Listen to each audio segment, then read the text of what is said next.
지금 시간 우리 마음으로 하나님을 찬송합니다. 찬송 314장입니다.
함께 주하게 맞추어 기도드림으로 4월 13일 종려주일 예배를 하나님께 드리겠습니다.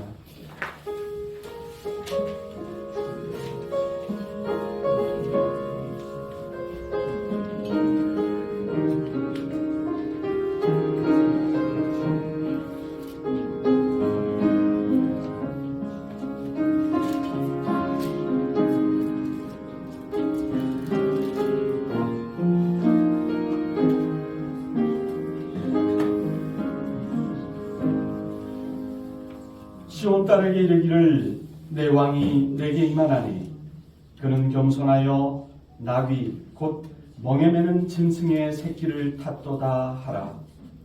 앞에서 가고 뒤에서 따르는 무리가 소리 높여 이르되 호산나 다윗의 자손이여 찬송하리로다. 주의 사랑의 하나님, 오늘은 예수님께서 십자가를 지시려고 예루살렘 성으로 들어오신 종려주일입니다. 예수님께서는 정복자와 같이 군마를 타고 입성하지 않으시고 섬기는 종이 되어 나귀 새끼를 타고 오셨습니다. 저희도 예수님을 본받아 섬기고 봉사하고 희생하는 삶을 살기 원합니다. 예수님을 맞이하는 백성들이 종려나무 가지를 흔들어 환영하였던 것과 같이 저희도 두 손을 높이 들고 마음을 활짝 열어 예수님을 영접합니다.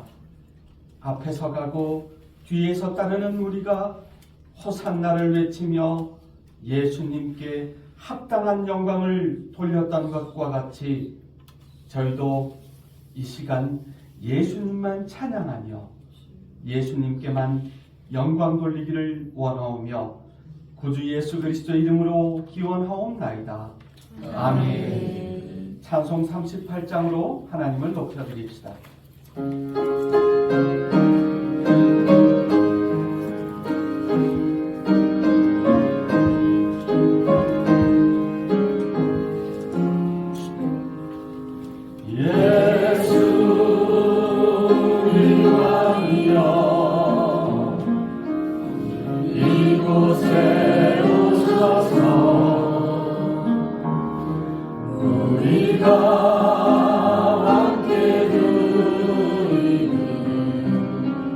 영광을 받아주소서. 우리는 주님의 백성, 주님은 우리 왕이라. 왕이신 예수님 오셔서 좌정하사 다스리소서. 예수 믿으시오. 이곳에 오셔서 우리가 주께 드리는 찬양을 받아주소서. 우리는 주님의 주님은 우리 주시라. 주 대신 예수님 오셔서 이 찬양을 받아주소서. 지금 이 시간 우리가 지난 한 주간 세상에서 살면서 하나님 앞에 부끄럽고 때로는 나 자신까지도 속이며 범했던 모든 죄악을 진실되게 고백하고 뉘우치며 사함을 구하는 고백의 기도를 드리겠습니다.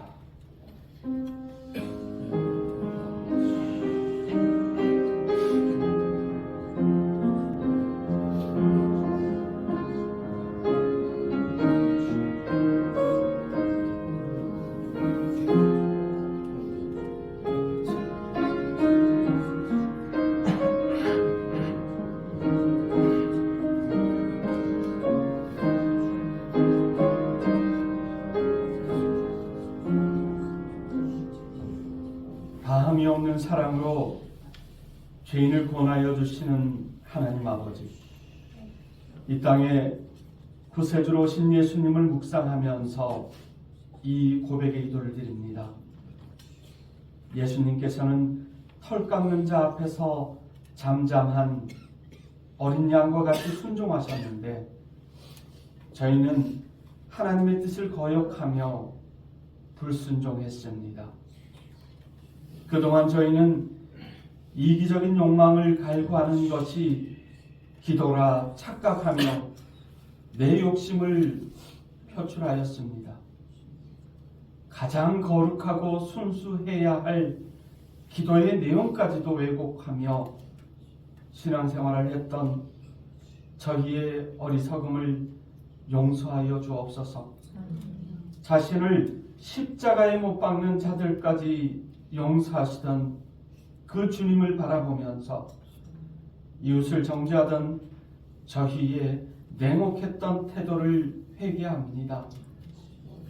자비로우신 하나님, 십자가의 보혈로 이 모든 죄를 씻어 주옵소서. 예수님의 이름으로 이 고백의 기도를 드립니다. 아멘. 다 함께 사도신경으로 우리의 신앙을 고백하겠습니다. 나는 전능하신 아버지 하나님 천지의 창조주를 믿습니다. 나는 그의 유일하신 아들 우리 주 예수 그리스도를 믿습니다. 그는 성령으로 잉태되어 동정녀 마리아에게서 나시고 본디오 빌라도에게 고난을 받아 십자가에 못 박혀 죽으시고 장사된 지 사흘 만에 죽은 자 가운데서 다시 살아나셨으며 하늘에 오르시어 전능하신 아버지 하나님 우편에 앉아 계시다가 거기로부터 살아있는 자와 죽은 자를 심판하러 오십니다. 나는 성경을 믿으며 거룩한 공교회와 성도의 교제와 죄를 용서받는 것과 몸의 부활과 영생을 믿습니다. 아멘. 성시교도 교동문 18번 시편 31편입니다.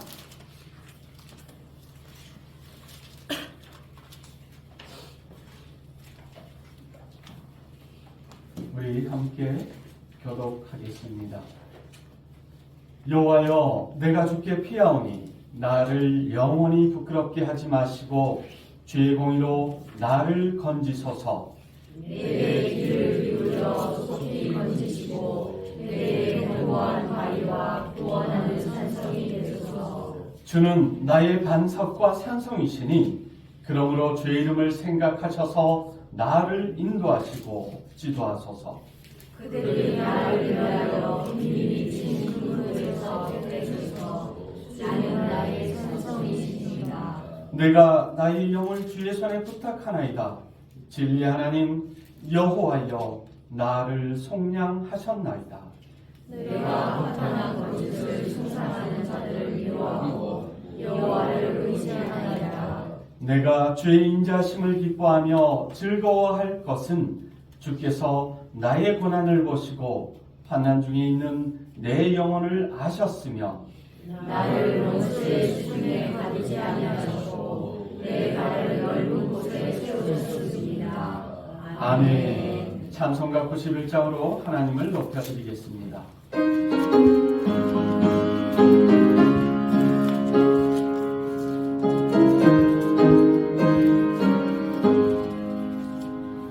슬픈 마음 있는 사람 예수 믿으며 영원토록 변함없는 기쁜 마음 얻으리. 예수의 이름은 세상의 소망이요. 예수의 천국의 기쁨일세. 거룩하신 주의 이름 너의 함께 삼으라. 환난 시험 당할 때에 주께 기도 드려라. 예수의 이름은 세상의 소망이요. 예수의 이름은 천국의 기쁨일세. 존귀하신 주의 이름 우리 기쁘게 노라. 주의 꿈에 안길 때에 기뻐 찬송 부르리. 예수의 이름은 세상의 소망이요. 예수의 이름은 천국의 기쁨일세. 우리 갈 길 하나로에 보좌 앞에 나가 왕의 왕께 경배하며 멸류관을 드리니. 예수의 이름은 세상의 소망이요. 예수의 이름은 천국의 기쁨일세. 지금 이 시간 드려지는 예배를 위해 차순청년 기도하시겠습니다.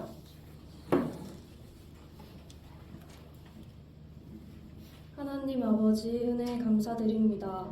오늘도 저희를 주의 전으로 이끌어 주시고 함께 예배드리게 해주시니 감사드립니다.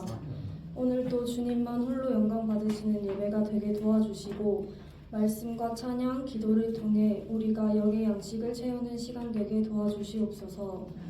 이제 고난주간을 보냅니다. 저희가 세상을 살아갈 때 예수님의 십자가 고난을 생각하며 우리를 향한 주의 사랑과 은혜에 감사하게 도와주시고 주님을 더욱 가까이 아는 시간을 보낼 수 있게 도와주시옵소서. 매 순간 주님의 자녀로서 믿지 않는 사람들에게 예수님의 향기를 나타내는 삶 살게 도와주시고 우리나라와 한국 교회를 위해 끝없이 기도하게 도와주시옵소서. 우리 교회를 위하여 기도합니다. 말씀을 전하시고 교회를 위해 기도와 헌신으로 힘쓰시는 목사님께 영육간의 강건함을 허락하시고 목사님의 말씀을 통해 저희의 믿음이 더욱 성장하게 도와주시옵소서. 매주 청소와 주방 봉사, 반주와 안내로 교회를 섬기는 성도님들을 기억해 주시고 모든 성도님들이 주 안에서 하나의 가족 되어 사랑이 넘치는 교회가 되게 도와주시옵소서. 매일 우리와 동행하시고 오늘 하루도 저희에게 허락하신 주님께 감사드리며 예수님의 이름으로 기도드리옵나이다.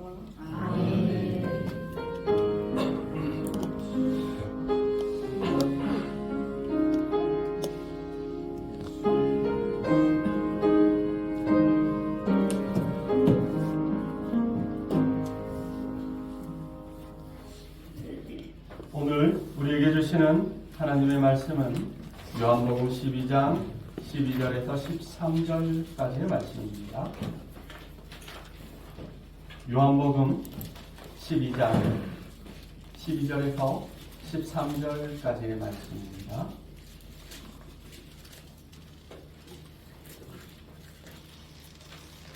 거룩하신 하나님의 말씀을 제가 받들어 읽겠습니다. 그 이튿날에는 명절에 온 큰 무리가 예수께서 예루살렘으로 오신다는 것을 듣고 종려나무 가지를 가지고 맞으러 나가 외치되 호산나 찬송하리로다. 주의 이름으로 오시는 이 곧 이스라엘의 왕이시여 하더라. 아멘. 이 시간 처음 뵙는 분들이 계시니까 인사를 하고 말씀을 전하겠습니다. 반갑습니다. 예수님만 바라봅시다. 반갑습니다. 예수님만 바라봅시다. 반갑습니다. 예수님만 바라봅시다. 예배를 처음 드리시는 건 아니신가? 처음이죠?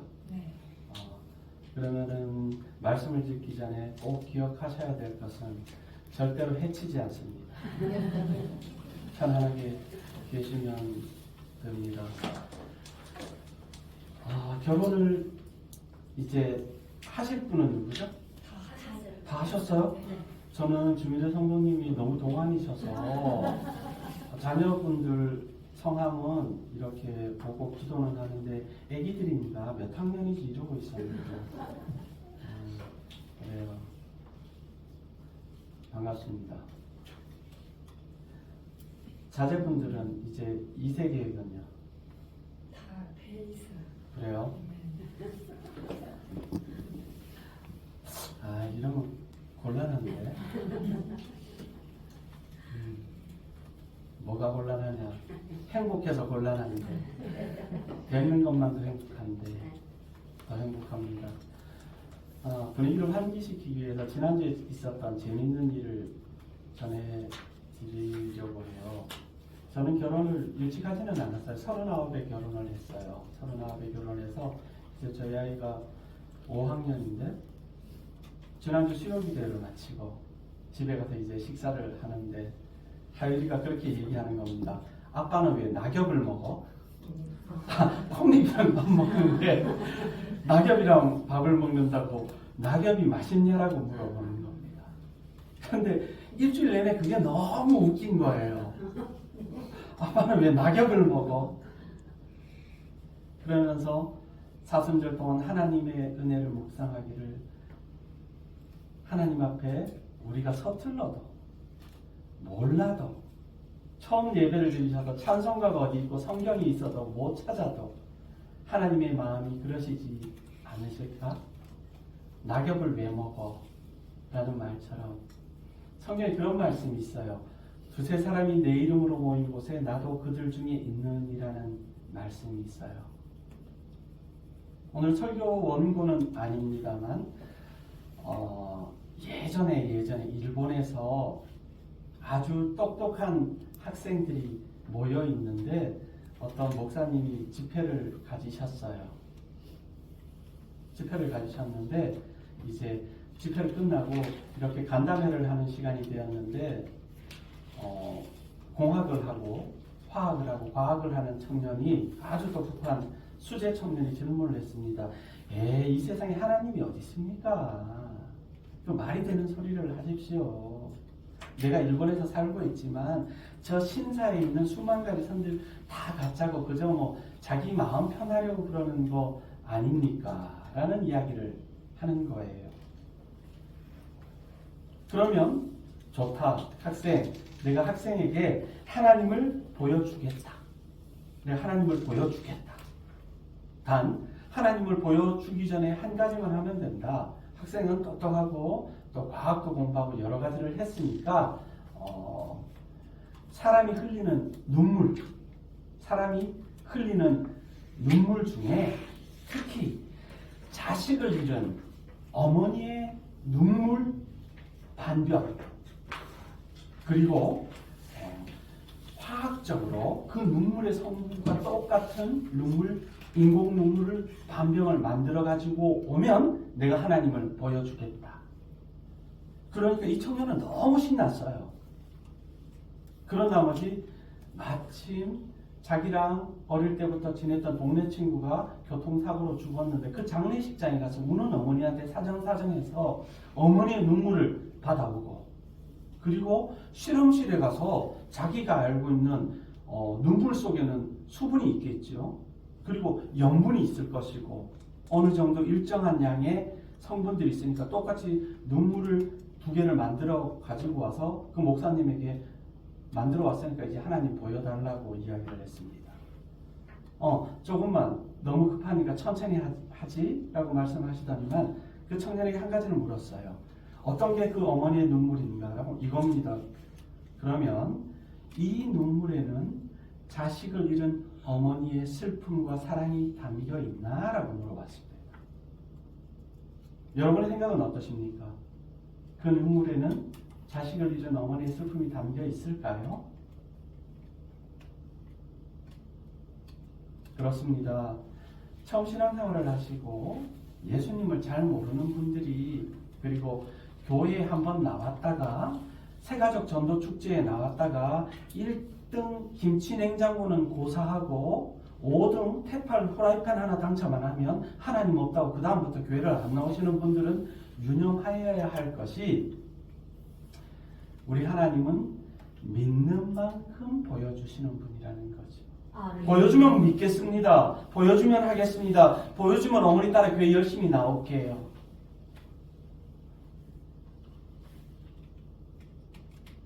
결코 볼 수 없습니다. 사랑하는 자녀들이 가정을 이루고 거기다 이제 손주까지 되셨으니까 할머니 되셔서 되게 좋으시겠어요. 그죠? 하루하루 늙어가고 주름도 팍팍 늙고 좋으시겠어요. 하지만 주름이 늘고 손이 쪼글쪼글해져도 어때요? 사랑하는 자녀들을 보면 행복하시잖아요.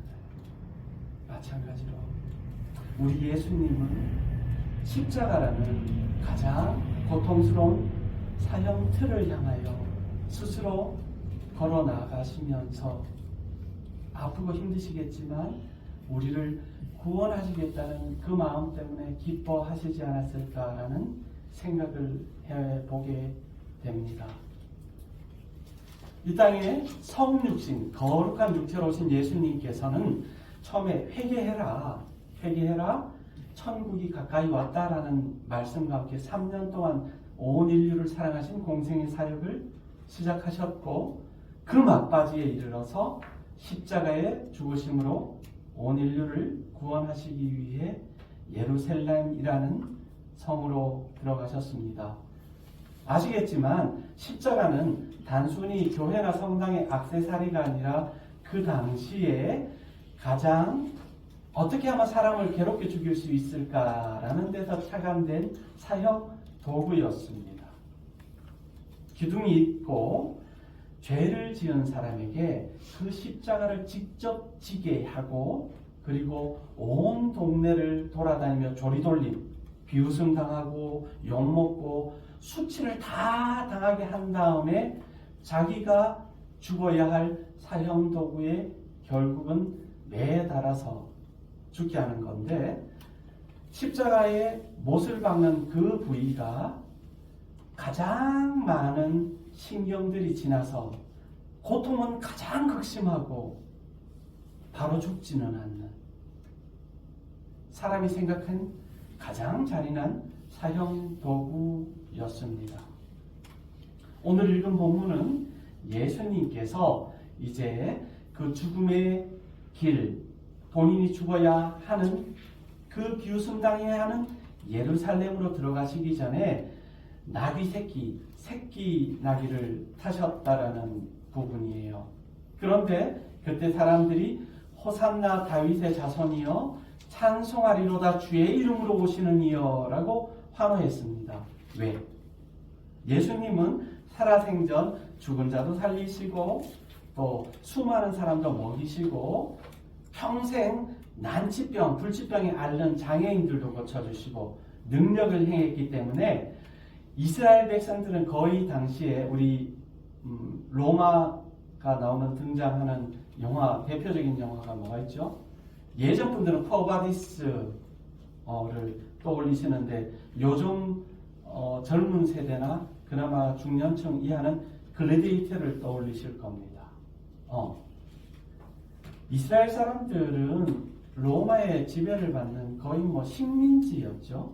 식민지 속국이라고 봐도 거의 무방할 정도였고, 그런데 당시의 제사장들, 종교 지도자들은 한마디로 자기 민족들, 지배받고 억압받는 민족들 위에서 군림하고 자신들의 이속을 차리기에 급급했던, 조금 심한 말로 일제시대에 한국인인데 조선 사람인데 일본 순사하는 사람들 있지 않습니까?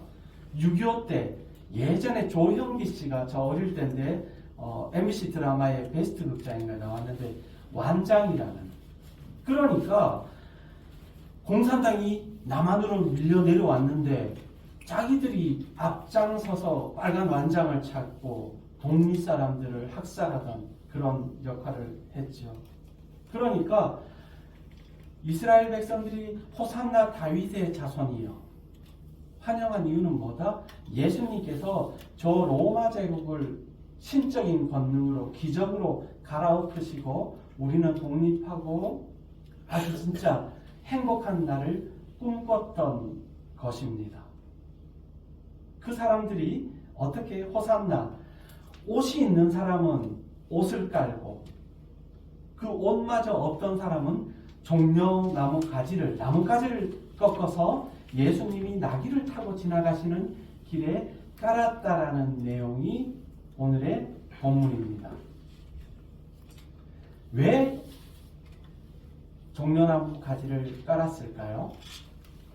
아마 옷이 없는 사람들도 많았습니다. 성경에 보면 다른 사람의 옷을 저당 잡으면 그걸 해가 지기 전에 돌려주라고 했습니다.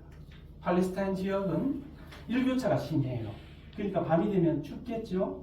그 당시에도 오늘날에는 아파트 미분양 사태가 많이 일어나는데 그 당시에도 집이 없는 사람들이 많았습니다.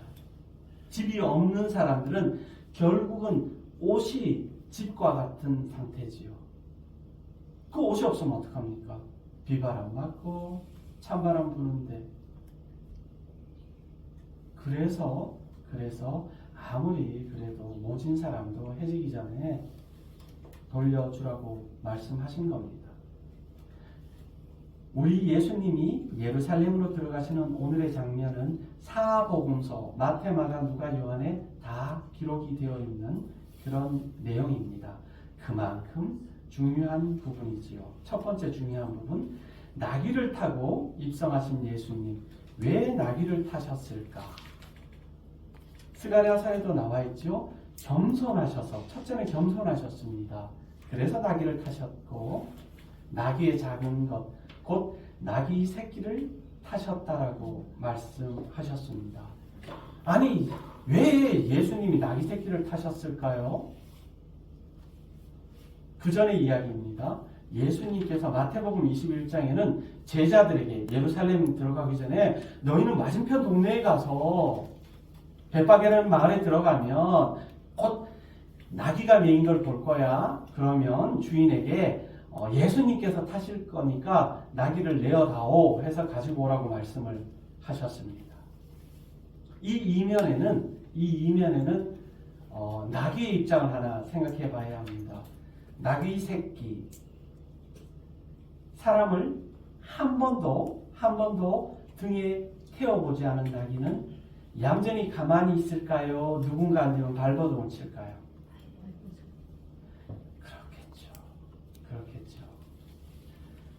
하나님이신 예수님 앞에 동물적 본능도 어떻게 귀하고 순종한 나귀. 예수님이 우리를 구원해 주셨다라는 것을 깨달은 우리가 나귀만도 못해서야 되겠습니까? 그리고 나귀의 입장에서 하나도 생각하고 보면 왜 자꾸 나귀 새끼, 짐승은 새끼라고 이야기하는 게 욕은 아닙니다. 하지만 왜 나귀 새끼를 이야기하고 다른 장면에서는 어미하고 함께 묶여있는 나귀 새끼라고 이야기했을까요? 이제 나중에 부모님들이 되실 터인데 그 아기들을 보면 정말 눈에 넣어도 안 아프다라는 말이 무슨 말인지 충분히 이해가 가실 거고, 처음 아기의 태동을 산부인과에서 들으셨을 때 그 놀라운 신비감은 어때요? 감동적이었잖아요. 아니에요? 제가 원래 좀 사람이 모질라서 잘 울기도 하고 그러는 편인데 저는 아직도 그때의 태동을 듣습니다. 그리고 제 휴대폰 바탕화면에는 아기 태어나고 이제 나와서 탄생사진 찍잖아요. 그 사진이 아직도 바탕화면이에요. 네. 그걸 잊을 수가 없어요. 왜? 애비가 돼 보니까 하나님 마음 조금 알겠더라니까. 누구의 아빠가 되어 보니까 아브라함이 이삭을 바칠 때 그 심정이 어떠했는지 조금 알겠더라니까요. 그런데 나귀 새끼로 돌아가면 엄마하고 떨어지고 싶겠어요? 아니면 순순히 따라오고 싶겠어요? 동물인데 절대 안 떨어지지요. 그러면 엄마 나귀는 자기 새끼를 끌고 가면 가만히 있겠어요? 난리 나겠어요. 짐승들도 하나님의 아들이신 예수님 앞에 본능이라고 이야기하지 않습니까? 그 본능조차도 억누르고 순종했습니다. 사도 요한은 예수께서 어린 나귀를 보고 타셨다라고 말씀하시고, 또 누가는 아직 말씀드린다, 아직 아무도 타보지 않은 나귀 새끼라고 이야기하고 있습니다. 여기서 우리는 아까 봤던 스가랴 선지자의 예언처럼 예수님이 나귀를 타신 것은 세상을 섬기는 본을 보이시기 위해서 가장 겸손하게, 여러분들 같으면 제네시스가 있고 마티즈가 있는데 선택할 것 같으면 어떤 걸 선택을 하시겠습니까? 이렇게 질문을 드렸는데 꼭 이렇게 말씀한, 나는 BMW, 벤츠 이런, 아니 제네시스랑 마티즈라고 얘기했는데 페라리 막 이렇게, 그런 분들을 주위에서 보시면 긍휼히 여기셔야 됩니다. 절대로 지어박지 마시고 그분을 위해서 기도하셔야 한다는 것입니다. 왜 이 말씀을 드리냐 하면, 처음 예배를 드리고 예수님을 믿는데 제가 처음에 말씀드렸죠. 해치지 않는다라고 이야기했고, 그 다음에 성경 말씀이 오늘 보시면 알겠지만 예수님을 믿으면 구원받는다라고 했고, 구원받기 위해서 믿는다라고 했습니다. 사랑하는 어머니가 아주 훌륭한 선택을 하신 것이 무엇이냐 하면 사랑하는 자식들, 사랑하는 손주들, 빨리 보고 싶어 죽겠는데 사랑하는 자식들, 손주들이 예수님 안 믿으면 어떻게 된다고요? 너무 마음 아프죠. 생각도 하기 싫을 끔찍한 거 아닙니까? 그래서 내 가족, 내 형제들부터 복음 전하는 게 맞다라는 것이고, 나도 안 믿고 내 가족도 안 믿는 예수를 전한다라는 것이 얼마나 힘들고 황당한지 우리는 잊지 말아야 합니다. 미켈란젤로가 만든 조각상들이 참 여러 개가 있습니다. 대표적인 작품이 다비드상, 모세상 같은 게 있는데 미완성 작품도 한 30개가 넘는다라고 합니다. 그 30개의 작품들은 어떻게? 아직도 돌 속에 갇혀 있고, 처음 다비드상을 만든 그 바위를 보고 미켈란젤로가 한 이야기는 뭐다? 다윗이 걸어온다라고 이야기를 했다는 것입니다. 무슨 말씀이냐면 우리는 당장 지금만 보고 현실에 충실한 것은 중요하죠. 현실에 충실해야 하지만 한 발짝 앞으로 한 걸음 더 내디딜 곳을 보고 걸어야 한다라는 것입니다. 등산들 해보셨습니까? 올라갈 때보다 내려올 때가 더 위험하다라고 말씀을 합니다. 왜? 자칫 잘못하면, 발을 잘못 들이면 미끄러질 수도 있고, 자신의 몸무게를 주체 못해서 굴러 떨어질 수도 있고, 또 간격을 잘못 맞추면 앞에 사람한테 떠밀어서 그 사람을 다치게 할 수 있고, 자기가 내디딜 곳을 미리 내다보고 발을 디뎌야 하는 것처럼 험한 세상 살아갈 때 우리의 앞을 내다보는데 어떻게 주님이 주시는 지혜를 가지고 내려다볼 수 있어야 합니다. 이 호산나라는 말의 뜻은 지금 구원하세요, 지금 구원해 주세요, 바로 구원해 주세요, 그런 의미를 가지고 있는 말입니다. 에베소서 2장 10절은 말합니다.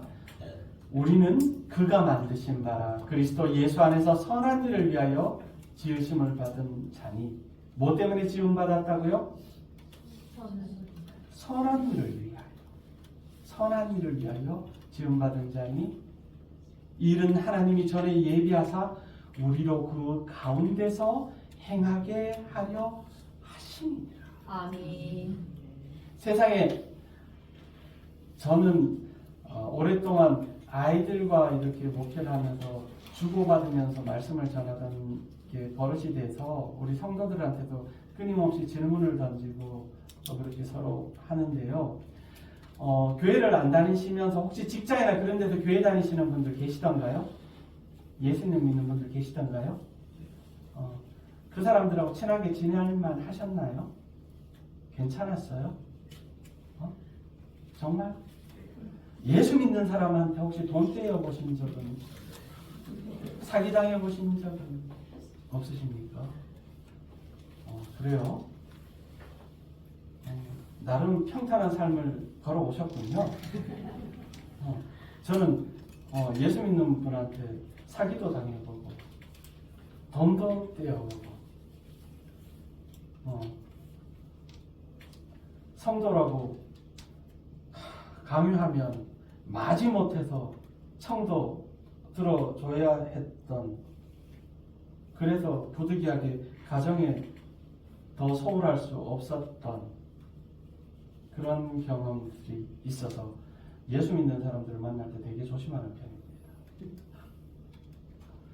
특히 목사님들 만날 때 더 조심을 하는 편입니다.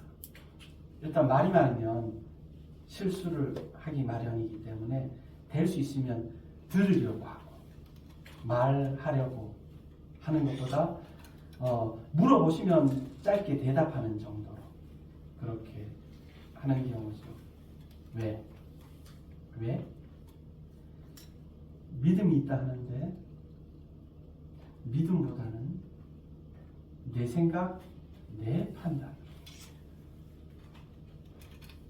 정죄하고 평가하는 경우들이 허다한 게 사실이기 때문입니다.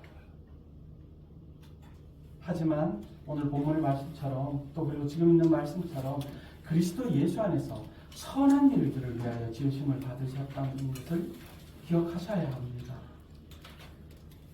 예수 믿는 사람들 중에 믿을 놈 없다, 이렇다 저렇다 해도 그 가운데서도 우리는 하나님이 기뻐하시는 선한 일을 찾아서 행할 수 있어야 하는 것입니다. 아멘.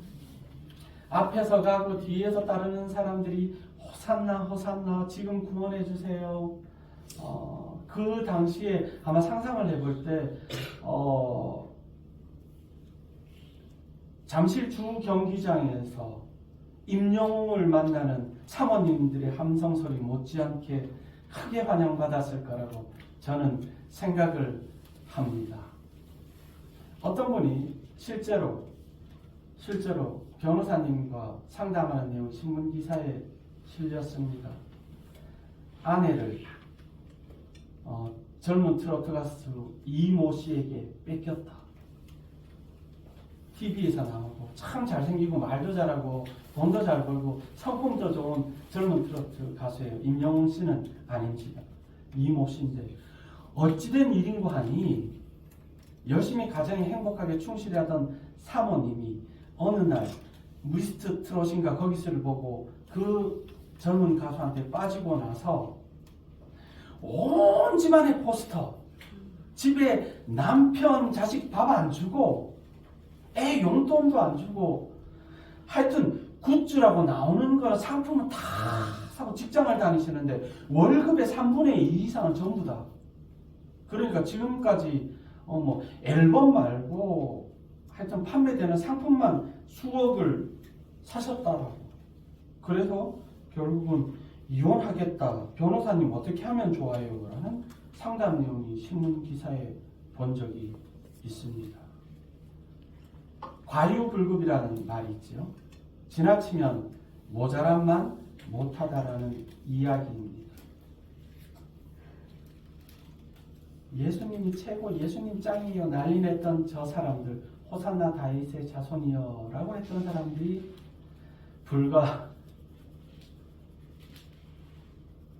얼마 되지 않아 예수님을 못 박으라고 조롱하고 침뱉은 사람들이었다라는 것을 생각할 때 나의 믿음이, 주님을 향한 나의 사랑이 그렇게 얄팍하지 않게 도와주옵소서. 의지를 가지고 예수님을 따르게 하옵소서라고 기도합니다. 누가복음 13장에 보면 어떤 바리새인들이 나가서 여기를 떠나서서 헤롯이 당신을 죽이고자 하나이다. 쉽게 얘기해서 예수님이 우리를 위해 죽기 위해 예루살렘으로 들어가시는데도 불구하고 어떻게든 못 죽여서 안 달라고, 어떻게든 예수님을 비난하지 못해 안 달란 이들이 늘 그러하듯이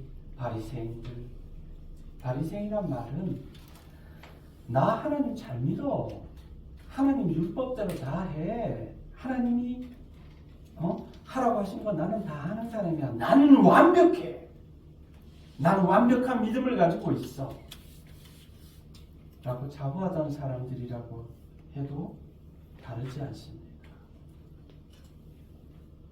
그래서 예수님은 내가 갈 길을 가야 하리니 선지자가 예루살렘 밖에서는 죽는 법이 없느니라.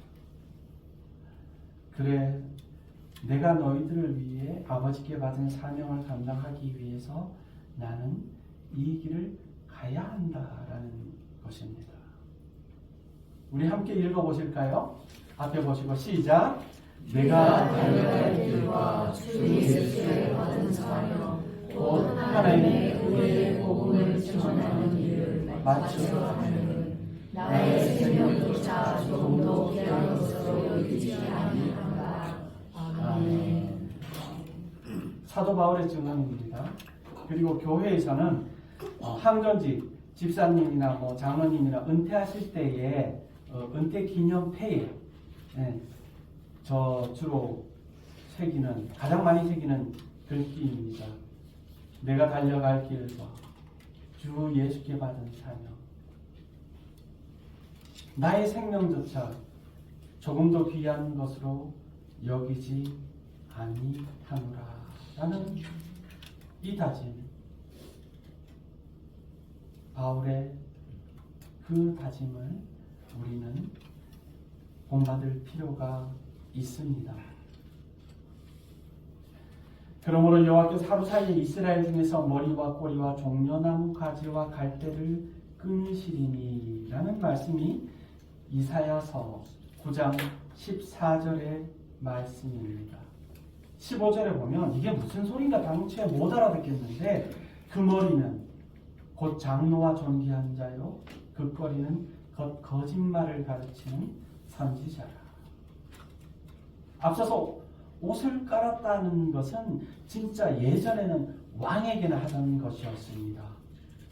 왕들에게나 옷을 깔았습니다. 열왕기 상에 나와 있죠. 예후의 밑에 옷을 깔아가며 서로 비비고 한 자리, 물론 자기 목숨을 부지하는 게 먼저였겠지요. 하지만 이러한 사람들이 어떻게 예수님을 못 박으려고 할 적에 가장 앞장섰다라는 것을 우리는 기억해야 합니다. 예전에 신학교 때 들은 이야기입니다. 결코 잊을 수가 없는 서울에 아주 오래전의 얘기입니다. 60, 70년 정도의 이야기입니다. 큰 교회에 부목사님이 사역을 하셨습니다. 그런데 욕심 많은 담임 목사님, 그분들의 처우는 생각하지 않고 부목사님 사택이 저기 산 비탈에 양철 지붕으로 되어 있는 집인데 어느 추운 겨울날 그 부목사님의 사모님이 출산을 하게 되었습니다. 그런데 사례비도 적고 집에 가진 돈도 없고 병원에 갈 돈도 없어서 동네 어르신이 아기를 받아주는데 교회에서 돌봐주는 분이 한 분도 없고 장로님, 권사님, 집사님들 여러 분 계신데 가려고 해도 목사님이 절대로 가지 말라고 그랬는데 그 동네에 사는 젊은 여성들이 미역도 사다 주고 소고기도 사다 주고 몸풀 수 있도록 쌀도 사다 주고 그랬던 분들이 누구냐 하면 소위 말해서 거리의 여자, 서울에서 율랑 여성들이었습니다. 그분이 목사인지 어쩐지는 모르겠으나 이웃의 젊은 새내기가 내 동생 같은 여인이 아기를 출산하는데 미역국 한 그릇 못 먹고 있더라. 그 소리를 듣고 그 피 같은 돈으로 그렇게 돌봐주셨고 그 목사님을 나중에 목사님인 걸 알고 형편을 돌봐주시고 유학까지 보내주셔서 돌아와서 한국교회에 크게 하나님의 사랑을 잘하는 목사님으로 키워주셨다는 얘기를 들었습니다. 그 말씀을 들을 때 흔히 말해서 세상이 손가락질하고 침뱉고 더럽다 추하다는 그 여성들이 그분들이 나보다 훨씬 더 예수님을 닮았구나라는 생각을 지금도 그 생각에는 변함이 없습니다. 나중에 천국 가면 예수님께 사랑받아야 될 분들은 그런 분들이다. 권력자들 가진 사람들 눈에 보이기 위해서 보이는 나무와 옷이나 깔고 돌아서서 돌 던지는 그런 믿음이 아니라 정말 나를 죽여서 하나의 미랄처럼 이 세상을 위해 헌신하고 내 거 같은데 이거 다 내 건데 착각하지 않고 하나님이 내게 주신 이유는 예수님처럼 그 사랑 나누라는 것을 우리는 잊지 말아야 합니다. 자기의 생명을 미워하는 자는 영생하도록 보전하리라. 그러니까 나만 내 것만 가지고 이기적으로 살지 아니하고 예수님이 호산나 구원하실 만한 믿음이란 정말 예수님의 사랑을 실천하며 살아가는 것이라는 것을 잊지 말아야 합니다. 얼마나 비참하셨는지 그렇게 따리던 무리들이 빌라도가 물었을 때 니네들은 그날 관습에 따라서 사형사명을 놓아주는 그런 관례가 있었습니다. 그랬더니 그래도 예수님을 한번 살려보려고 모책이라고 냈는데 당시 테러리스트 바라바는 풀어주고 예수는 죄 없는 예수님을 못 박으라고 외쳤던 그들 무리 중에 내가 있지는 않았는지 그들이 다 예수님을 십자가에 못 박아야 한다고 사람이라면 생각이 아니 도대체 예수님이 무슨 잘못을 하셨길래 우리 사회가 병들어가면서 나쁜 것 중에 하나가 약한 사람을 무시하고 학교에서 왕따를 시켜도 못된 녀석들이 한 친구를 왕따시키면 그 왕따시키는데 동참하지 않으면 제가 작년에 만난 친구 중에 하나 여학생인데 고등학교를 자퇴를 했습니다. 왜 자퇴를 했느냐? 다른 친구들이 같은 반 아이를 왕따시키는데 왕따시키지 말고 니네들 왜 이 친구를 괴롭히냐 그랬더니 이 친구가 왕따를 당해버렸습니다. 약한 친구를 감싸주었다고 해서. 그래서 자퇴 잘했다라고 이야기했습니다. 훌륭한 다른 선생님들 상담 받고 스스로 이제 검정고시도 준비하고 본인의 꿈을 펼쳐가는데 세상이 그렇습니다.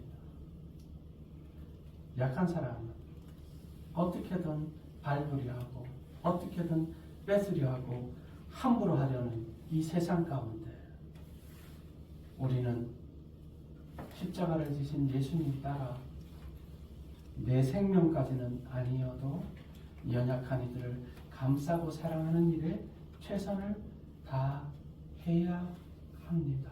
아멘. 그것이 바로 우리 주님이 십자가를 지셨고 그 최선 가운데 하나가 믿지 않는 이들에게 예수님을 전하는 겁니다. 아멘. 그 최선이 어떻게? 앞에 있는 본문을 보시고 함께 읽어보실까요? 시작!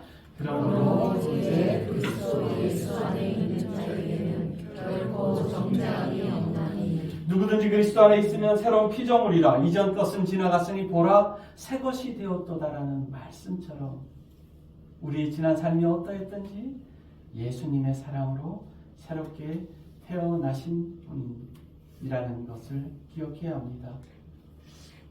그리스도 예수 안에 있는 생명의 성령의 법이 죄와 사망의 법에서 저와 여러분을 해방시켜 주셨습니다. 아멘. 그리고 우리가 원수 되었을 때 예수님께서 십자가를 통하여 하나님과 우리를 화목해 해 주셨다라는 것을 우리는 기억해야 합니다. 아멘. 결론을 말씀드리겠습니다. 다른 사람들은 어떠하든지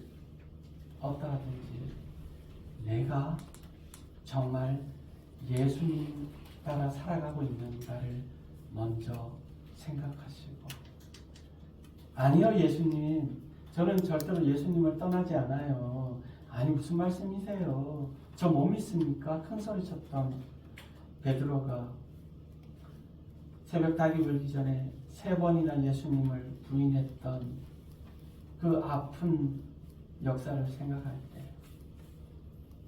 우리 힘으로는 안 됩니다. 내가 믿음이 있다 백날 소리쳐도 소용없습니다. 주님 연약합니다. 이 연약함을 불쌍히 보시고 도와주옵소서. 그리하여 십자가를 지신 예수님의 그 고난의 걸음을 결코 외면하지 않고 벗어나지 않고 예수님 바짝 뒤쫓아서 따라가지는 못해도 더디더라도 뛰지 못하면 걸어서라도 걷지 못하면 기어서라도 예수님을 따를 수 있는 믿음 주옵소서. 간구하면서 날마다 하나님과 동행하시는 분들 되시기를 주님의 이름으로 축복합니다. 아멘. 고맙고 감사하신 아버지 하나님, 모든 것이 하나님의 은혜입니다. 오늘은 종려주일입니다.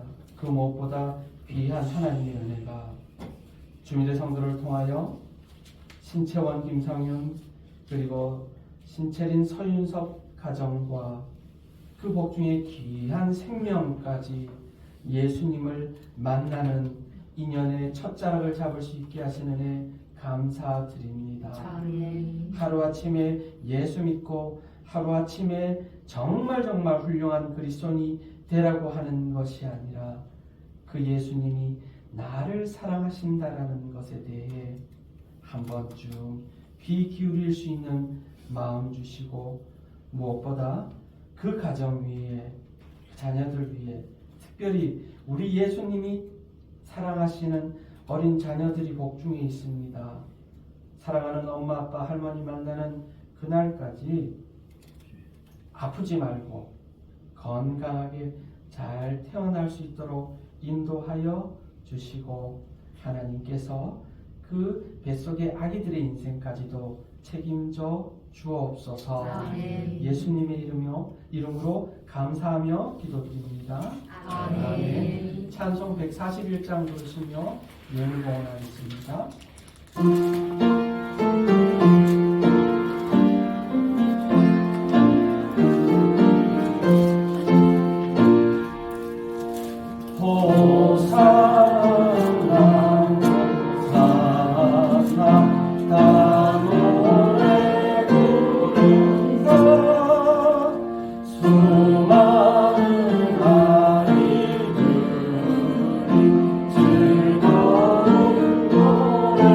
노래요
언제나 그러하듯이 하나님께 헌금 드리는 것 때문에 액수의 문제로 살아야 하는데 없는 돈 들여서 삶이 고달프고 가정이 불안하고 마음이 아프고 염려, 걱정, 근심이 없도록 주님 온전히 예물 드리는 삶을 살아가게 하옵소서.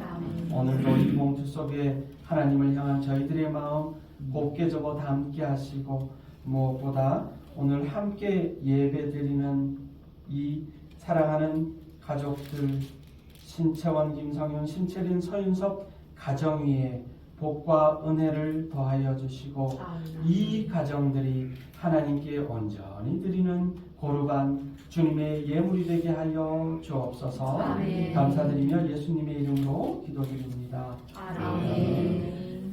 교회 소식 주보를 참고하시고 주보에 보면 우리 원로 마치겠습니다.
지금은 죽기까지 우리를 사랑하신 구주 예수님의 고마우신 사랑과 그 예수님을 보내주셔서 우리를 향하신 끝없으신 은혜를 보여주신 하나님 아버지의 고마우신 그 사랑과 은혜와 이 모든 것을 지식이 아니라 풍월이 아니라 오직 하나님의 뜻대로 깨달아 알게 하시는 성령님의 인도하심이 하나님을 사랑하고 하나님께 사랑받을 만한 동해석동교회 사랑하는 가족들과 특별히 오늘 귀한 첫 예배의 걸음을 한 사랑하는 가정들 머리 위에 지금부터 영원히 함께 하시기를 간절히 축원하옵나이다. 아멘.